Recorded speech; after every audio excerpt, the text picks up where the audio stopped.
प्रणाम प्रभु जी। तो हाँ आज जी, कुछ प्रणाम। सवाल निकल के आए हैं, तो उन्हें पूछना हम्म। चाहूँगा। तो मेरा पहला सवाल ये है कि मतलब ब्रह्म स्थिति को उपलब्ध होने के बाद आ, अपने शरीर और मन का क्या रोल रह जाता है। वो किस तरह से सोचता है सत्पुरुष जो है, उनके और हमारे इसमें मन और शरीर के रोल में क्या अंतर आता है। मतलब एक साधारण पुरुष और सत्पुरुष।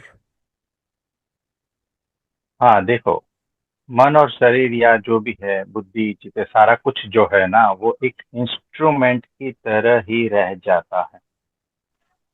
सिर्फ जी। एक इंस्ट्रूमेंट। उस इंस्ट्रूमेंट के भीतर जाकर वो कार्य करता है। वो इंस्ट्रूमेंट बन नहीं जाता। वो इंस्ट्रूमेंट के साथ में एकात्म भाव नहीं होता। वो वहां से निकल सकता है, वो अलिप्तता पूर्वक। यानी देखो, ये जो पेन जी। है ना, ये एक इंस्ट्रूमेंट है। तो जब मुझे इसकी आवश्यकता होगी तो मैं इससे लिखूंगा और फिर इसको मैं छोड़ दूंगा। ठीक वैसे ही ये जो शरीर है, उसकी जब आवश्यकता रहेगी तो इस शरीर को उपयोग में लूंगा। लेकिन शरीर में पूरी तरह से अलिप्त हूं। शरीर में कहीं पर भी लिप्तता नहीं है। यानी शरीर के सुख दुख से मैं सुखी दुखी नहीं हो जाता। जैसे ये पेन अगर खत्म हो जाता है या टूट जाता है या कुछ भी हो जाता है तो मैं व्यथित नहीं होता। सिर्फ उसी तरह से ये ढांचा जो है, इसको कुछ हो जाता है तो मुझे कोई फर्क नहीं पड़ता। इतना अलिप्त रहता हूं मैं। तो मन, जब उसका उपयोग करना है तब कर लूंगा, लेकिन मन बन नहीं जाता। है ना, मन के भीतर जाकर सारा कुछ कार्य करके फिर मैं निकल जाता हूँ और अलिप्तता पूर्वक वहां चिपक नहीं जाता हूँ। विचार मेरे कंट्रोल में है। मन मेरे कंट्रोल में है। बुद्धि मेरे कंट्रोल में है। सारे भाव मेरे कंट्रोल में है। आप समझ रहे हो? यानी मैं किसी से चलायमान नहीं होता। ये सारे को चलायमान करने के लिए मैं होता हूँ। वो अवस्था होती है ना। इस यानी देखो, हम्म। इस ये जो पेन है ना, वो अपने आप में कुछ नहीं। जब मैं इसको पकड़ता हूं तब ये जीवंत हो उठती है और लिखना चालू हो जाता है। वैसे ये शरीर जो है ना, मुर्दा है। मन मुर्दा है। चित्त मुर्दा है। अहंकार मुर्दा है। सब कुछ मुर्दा है। जब मैं इसमें प्रवेश करता हूं तब ये सारे जिंदा हो जाते हैं और कार्य करने वाला मैं इनसे कार्य लेता हूं और फिर जब कार्य खत्म हो जाता तो इनसे निकल लेता हूं। आप समझे? जी। ये होता है। इसका मतलब ये समझे हम कि जैसे आम इंसान है जो कुछ ना कुछ दिन भर सोचते रहता है, वैसे कोई भी हाँ। रैंडम थॉट नहीं आते सत्पुरुष को। मतलब जिनका उपयोग करना है उन्हें उतने ही थॉट्स आते हैं, बाकी में वो थॉटलेस स्टेट बनी रहती है। ऐसा समझो। एग्जैक्टली, एग्जैक्टली ऐसा ही होता है कि हम जो है हर पल, अभी भी, इसी वक्त भी जो है ना, हम पूर्ण मौन पूर्ण शांत अवस्था में ही है। आपके साथ भले ही बोल रहे हैं, विचार भले ही आ रहे हैं, वो अपना काम कर रहे हैं, क्योंकि हमने परमिशन दी है इसीलिए। तो विचार सामने खड़े रहते हैं। हम अगर उनको आदेश दे कि आओ और मेरा कार्य करो, तो वो आते हैं। अगर हम ना बोल देते हैं तो वहीं खड़े रहते हैं। भाव भी वैसे ही है। बुद्धि भी वैसी ही काम करती है। मन भी वैसा ही काम करता है। आप समझे? जी। ये इस तरह से होता है कि जब हम उनको परमिशन देते हैं तब आते हैं, नहीं तो नहीं आते। नहीं तो अपने अवस्था में हम सदा बने रहते हैं। जी। हाँ जी। इसमें और एक क्वेश्चन आता है कि क्या नींद में कैसी अवस्था रहती है उनकी, हमारी तरह उनको भी सपने आते हैं या फिर नींद में भी सजग रहते हैं, होश बना रहता है। देखो, नींद में भी होश रहता है। और सपने एक अवस्था है। तो सपना आता है, जैसे जागृत एक अवस्था है, शरीर एक अवस्था है, सब कुछ। तो सपना भी आता है। जिसकी मेमोरी उस सपने तक नहीं जाती, तो उसे याद नहीं रहता है। इसीलिए जिसको ऐसा लगता है ना कि मुझे सपने आते ही नहीं, तो समझना कि उसकी मेमोरी वहां तक पहुंचती नहीं। अच्छा। सपना एक अवस्था है। और वैसे सपने नहीं आते जो संसारी लोगों को आते हैं, वैसे सपने नहीं आते। जी। सत्पुरुष के सपने में दया, करुणा, प्रार्थना, भक्ति, ये सारा कुछ रहता है उसमें, जी। है ना। तो सपने आते हैं। सपने की अवस्था अलग होती है, गुणों से पार की अवस्था होती है वो सपने की। और वो याद तब तक रहते हैं जब तक उसकी जो मेमोरी का पावर उस सपने तक होता है। अगर मेमोरी वहां तक अंदर नहीं गई तो सपना आके चला जाता है, पता नहीं चलता। जैसे मैं एग्जांपल देता हूँ कि बहुत सारी प्लेटफॉर्म पे भीड़ है, और एक 6 साल का बच्चा है, वो बहुत थक के नींद में सो गया है ना, माँ की गोद में। मुझे बताओ, जो बाहर सारा कुछ चल रहा है, तो क्या उसे याद है? नहीं। नहीं। क्यों? क्योंकि उसका मेमोरी वहां है ही नहीं। उसका मेमोरी अभी सोया है। तो जब वो जागेगा तो बोलेगा कि ये क्या हो रहा है, कुछ हो गया क्या? तो वो यही सोचेगा ना कि मैं था ही नहीं वहां पर, और ऐसा कुछ घटना घटी ही नहीं। होता है ना ऐसा। जी। तो जो कहते हैं ना कि मुझे सपने नहीं आते, वो झूठ बोल रहा है। क्योंकि उसकी मेमोरी वहां तक पहुंची नहीं है। वो मेमोरी से ही तो पता चलेगा ना कि सपना आया था या नहीं। सही। है ना। अभी देखो, जागृत, नींद में स्वप्न, फिर उसके बाद में सुषुप्ति। सुषुप्ति। सुषुप्ति में भी जो घटनाएं घटती है, वहां तक मेमोरी अगर नहीं पहुंची, तो वो भी तुम्हें याद नहीं रहेगा। और उसके बाद में तुरीय अवस्था, है ना, यानी आत्मज्ञान। तो आत्मज्ञान में क्या हो रहा है वहां तक मेमोरी नहीं गई, तो क्या हो रहा है पता भी नहीं चलेगा। जी। तो इसीलिए बहुत सारे लोग क्या बोलते हैं कि आत्मज्ञान में कुछ पता ही नहीं चलता। तो पता नहीं चलना, इसका मतलब कि मेमोरी वहां तक नहीं गई है। अगर मेमोरी वहां तक गई है और उससे भी पार गई है, तो समझना कि जो है वो सारा कुछ घटना घट रही है। और हर लेवल पे घटना घट रही है, याद रखना। चाहे परम शून्यता की अवस्था क्यों ना हो, वहां पर भी घटनाएं घट रही है। लेकिन वो घटनाएं तुम्हें याद नहीं रहती, क्योंकि तुम्हारी मेमोरी वहां तक पहुंची ही नहीं है। उस मेमोरी की पावर इतनी नहीं है कि वहां तक पहुंच पाए। आप समझे। जी। तो मेमोरी जो है ना, दो प्रकार की होती है। एक होती है माया वाली, और एक होती है दिव्य मेमोरी। दिव्य मेमोरी जब विकसित होती है, बहुत रेयर विकसित होती है। जब दिव्य मेमोरी विकसित होती है, तो उसे सारा पता होता है कि आत्मज्ञान में क्या होता है, परमात्म ज्ञान में क्या होता है। और ये जो पता होता है ना, वो कल्पना की बात नहीं है, कल्पना से परे की बात है, माया से परे की बात है। वो दिव्य मेमोरी में रिकॉर्ड होती है सारी चीजें। वो माया वाली मेमोरी में रिकॉर्ड नहीं होती है ना। जी, मतलब मन और बुद्धि और गिरने के बाद की हाँ, अवस्था। हाँ, उससे पार की अवस्था। और देखो, उस धागे की मैं बात करूं, तो वहां पर जो है ना, ज्ञान है, साथ में मेमोरी है, दिव्य मेमोरी, और होश है। ये तीन चीज वहां पर है। ये तीन चीज अगर नहीं रहेगी, तो आत्म स्थिति बनी नहीं रहेगी। है ना। वो दिव्य मेमोरी भी आवश्यक है। ज्ञान के साथ में हमेशा दिव्य मेमोरी रहती है। अगर सिर्फ ज्ञान हो रहा है और वो मेमोरी नहीं रहेगी ना, तो आप कभी भी फंस सकते हो। ज्ञान है और मेमोरी में वो नहीं है, वो दिव्य मेमोरी की बात कर रहा हूँ, उसमें वो नहीं है, तो समझदारी नहीं आएगी। और समझदारी नहीं है, तो बार बार जन्म मरण का चक्कर रहेगा।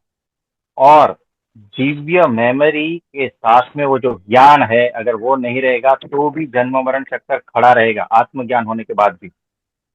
अच्छा। तो आत्मज्ञान हुआ है, लेकिन वो दिव्य मेमोरी विकसित नहीं हुई है ना? तो समझना कि अभी भी जन्म मरण का चक्कर खड़ा है।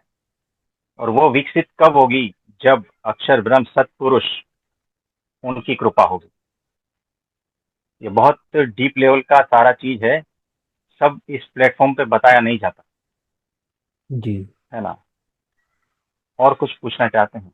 जी, आपने कहा कि ब्रह्म स्थिति वाले सत्पुरुष जो है वो नींद में भी मतलब जागृति बनी रहती है। तो इससे नींद की क्वालिटी में कुछ फर्क पड़ता है? क्योंकि अगर नींद में भी हम जागृत रहे तो वो रेस्ट के हम्म, जैसा कुछ होगा या नहीं होगा? देखो कैसा है कि वो तो बनी रहती है, वो बनी रहती है। जब मैं 6th स्टैंडर्ड में था ना, तब ये सारे प्रयोग करता रहता था, है ना? जी। तो मैं जागरूक हूँ, और कंटिन्यूअस सोने से सुबह उठने तक मैं जागरूक हूँ भीतर, जी। होश पूर्वक। शरीर सोया है, यानी शरीर की क्रियाएं अलग है और मेरी क्रियाएं अलग है। मेरी धारा अलग बह रही है, शरीर की धारा अलग बह रही है। ये क्लियर कट दिखता है। शरीर अपना काम कर लेता है, शरीर सो लेता है, शरीर सब कुछ कर लेता है अपने हिसाब से, और मैं निरंतर उस धारा में बहता रहता हूँ, ऐसी अनुभूति होती है। तो देखो, मैं जागरूक हूँ, आपसे बात कर रहा हूँ, लेकिन शरीर पचा रहा है क्या, नहीं बताओ, खाना जो खाया हम्म। हम्म। है ना? तो शरीर की क्रिया है। हार्ट जो है पंपिंग करता है, सर्कुलेशन कर रहा है ना। और मैं क्या कर रहा हूँ? मैं पिक्चर देख रहा हूँ, मैं आपसे बात कर रहा हूँ, मैं कुछ गेम खेल रहा हूँ, सब कुछ कर रहा हूँ ना। शरीर अपनी क्रियाएं कर रहा है। वैसे ही नींद भी एक शरीर की एक क्रिया है, एक अवस्था है, वो कर रहा है। लेकिन फिर भी मैं अपना कार्य कर रहा हूँ। मैं थ्रू आउट जो है उस जागृत अवस्था में हूँ। जी। आप समझे? तो ऐसा होता है। जी। तो आपने बताया था पहले भी कि ब्रह्म स्थिति को उपलब्ध होने के लिए शिष्य में गुरु के प्रति सच्ची वाली श्रद्धा, प्रेम होना चाहिए। इसके अतिरिक्त और कौन से गुण होना चाहिए ताकि शिष्य जो है वो जल्द से जल्द ब्रह्म स्थिति को उपलब्ध हो सके? गुरु से प्रेम, एक एक तो हो गया भक्ति और प्रेम। देखो, उसमें क्वालिटी होती है। जी। शिष्यों में अलग अलग क्वालिटी होती है। जैसे एक शिष्य है, एकदम बेवकूफ है, कुछ भी पता नहीं। और एक शिष्य है जो बहुत शार्प है, दुनिया भटक के आया है, बहुत होश पूर्वक है ना, और बहुत सारी स्किल्स है उसमें। ये एक प्रकार का शिष्य होता है। और दूसरा एकदम बेवकूफ। दोनों में से बाजी वही मार जाता है जिसके भीतर गुरु के प्रति अनंत श्रद्धा है। जी। गुरु उसको पसंद कर लेता है। अगर बेवकूफ है और गुरु के प्रति अनन्य निष्ठा और श्रद्धा है, वो बाजी मार लेता है, उसे ज्ञान हो जाता है, बिना शब्दों का ज्ञान हो जाता है उसे। उसकी स्थिति बदल जाती है। फिर वो चाहे व्यक्त कर पाए न कर पाए, वो बात की बात है, लेकिन वो स्थिति पहुंच जाता है। और ये कितना भी शार्प है, स्किलफुल है, भटका हुआ है, बहुत सारा नॉलेज भी है, शास्त्रों का ज्ञाता भी है, बहुत कुछ है, लेकिन अगर उसकी श्रद्धा उतनी नहीं है तो नहीं पहुंच पाएगा। तो एक बात हो गई श्रद्धा, है ना? दूसरी बात है कि पात्रता है क्या, उसमें वो होश है क्या? पात्रता में होश आता है, समझदारी आती है, बहुत कुछ आता है ना? तो वो लेवल है क्या उसका? तो जल्दी ग्रहण हो जाता है। वो ग्रहणशीलता, वो सेंसिटिविटी, वो अगर रहता है तो गुरु की एक एक मोमेंट, एक एक जो है क्रिया है, उसके पीछे क्या राज है छुपा, वो तुरंत पहचान लेता। इतना शार्प होना चाहिए। तो फिर गुरु की कृपा से प्लस श्रद्धा रहेगी तो गुरु की कृपा से उसको ज्ञान बहुत जल्दी जल्दी होने लगता है। ये ऐसा है। तो अनन्य श्रद्धा चाहिए, निर्माण चाहिए, भीतर अहंकार जैसा कुछ नहीं चाहिए। और जिसने पूरा समर्पण कर दिया उसकी तो बात ही अलग है ना। तो ये बात है। जी। हाँ प्रभु जी। जी, तो एक शिष्य जो अपने आध्यात्मिक पथ पर है, तो वो अपनी प्रगति को कैसे पता कर सकता है कि मतलब हमारी कुछ प्रगति हो रही है नहीं हो रही है? ये इसका क्या मतलब ये है, प्रमाण हो सकता है कि एक कैसे ही। पता? हाँ। एक कुछ पैरामीटर्स, एक ही चीज है। अगर टाइम से देखे तो लोग बता देंगे आप कि आप में कुछ बदला हुआ। ठीक है। दूसरी बात, अगर लोगों को पता नहीं चलता है तो भीतर पता चलना चाहिए कि मेरे भीतर जो दोष है, काम क्रोध लोभ मोह, ये कितनी हद तक कम हुआ है। और मेरे भीतर जो प्रेम है, करुणा है, जो वात्सल्य है, जो सेवा भाव है ना, जो समर्पण भाव है, जो निष्ठा है, जो भक्ति है, वो कितना बढ़ रहा है।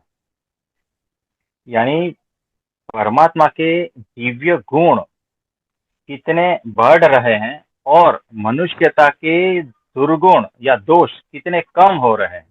ये पैरामीटर, इसको चेक करते रहना। ये धीरे धीरे होता है, क्योंकि जैसे जैसे दोष हटते हैं और गुण खिलने लगते हैं, हमें पता नहीं होता है।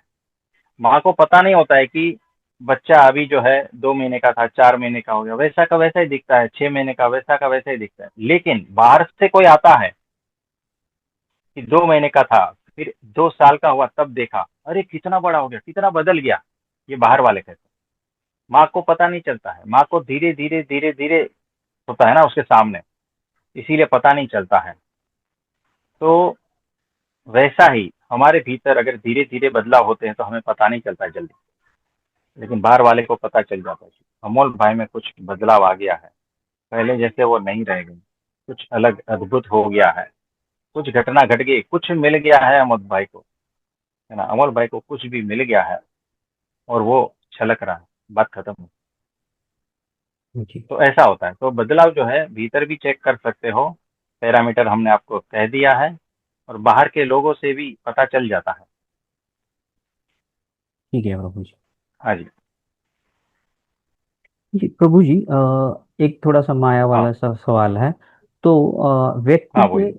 आपकी नज़र में व्यक्ति के सक्सेस की क्या डेफिनेशन है? क्योंकि माया में जो इंसान बहुत ज़्यादा पैसा कमाता है, प्रॉपर्टी लेता है, ये उसकी समाज में इज्जत होती है, उसी का नाम होता है, या फिर उसी को हाँ। ज़्यादा लोग ये करते हैं, पूछते हैं, या आप ये बोल बराबर है। सकते हैं समाज में। तो आपकी दृष्टि में इंसान के सक्सेस की डेफिनेशन क्या है? किसे हम सक्सेसफुल इंसान माने? हाँ जी। देखो, ये माया वाली दृष्टि से आपने जो कहा, वो सक्सेस जगत के लिए ठीक है, लेकिन मेरे लिए जो है ना, उसकी कोई वैल्यू नहीं।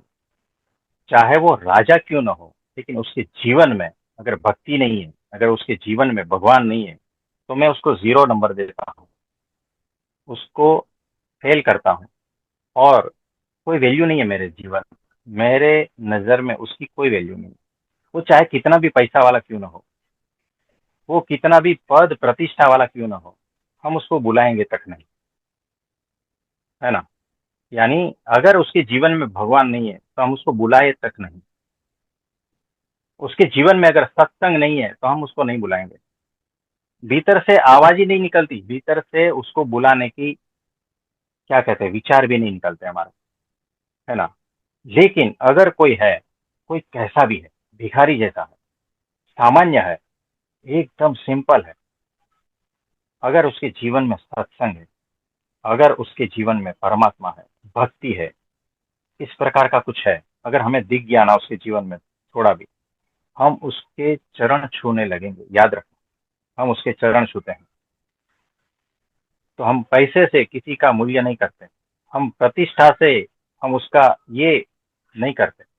लेकिन संसार व्यवहार में हम उसको बुलाते हैं, हम उसको नमन करते हैं, हम उसको रिस्पेक्ट देते हैं, जो भी है ना। लेकिन अंदर से वो भाव नहीं आता है, जो भाव हमें भक्त के प्रति आता है, वो भाव हमें वो अमीर के प्रति नहीं आता। तो हमारे नजर में जिसके जीवन में भक्ति नहीं है, सत्संग नहीं है, भगवान नहीं है,